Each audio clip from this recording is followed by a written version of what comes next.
Hello प्यारे बच्चों, मैं हरकिशन। और जैसा कि आप सभी जानते हैं, मैं एक फिजिक्स टीचर हूँ। आने वाला जेई मेंस नीट का जो एग्ज़ाम है उसके लिए हम प्रिपेयर कर रहे हैं। तो आपका जो अभी एग्ज़ाम हुआ था 22 जनवरी 2026 को जेई मेंस का, उसका हमने एक क्वेश्चन दिया है। शिफ्ट वन का है।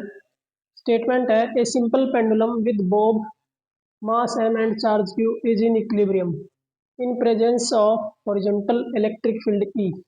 तो स्टेटमेंट से हमें समझ में क्या आ रहा है, then tension in the thread is.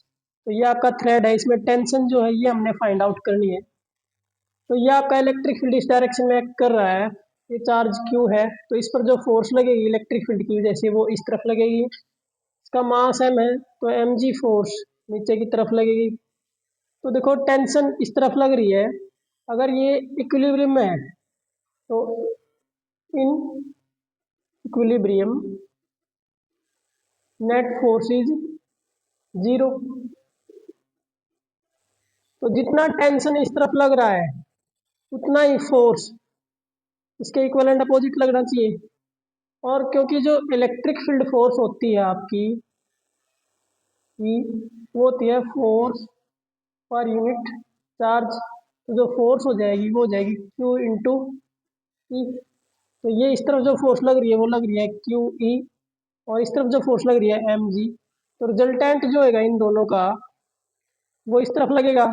इन दोनों के बीच में एंगल 90 डिग्री है। तो रिजल्टेंट का जो फॉर्मूला होता है हमारा, जो कि टेंशन के अपोजिट होएगा, उसको हम रिजल्टेंट फोर्स एफ आर मान लेते हैं। इसके मैग्नीट्यूड का फॉर्मूला होता है A square plus B square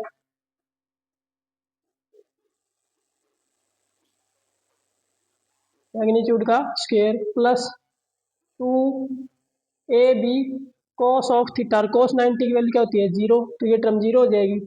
तो जो हमारे पास रिजल्टेंट फोर्स का मैग्नीट्यूड आ जाएगा वो आ जाएगा M square G square plus Q square electric field के मैग्नीट्यूड का स्क्वायर क्यू ई स्क्वायर। तो ये हमारा ऑप्शन डी करेक्ट हो जाएगा।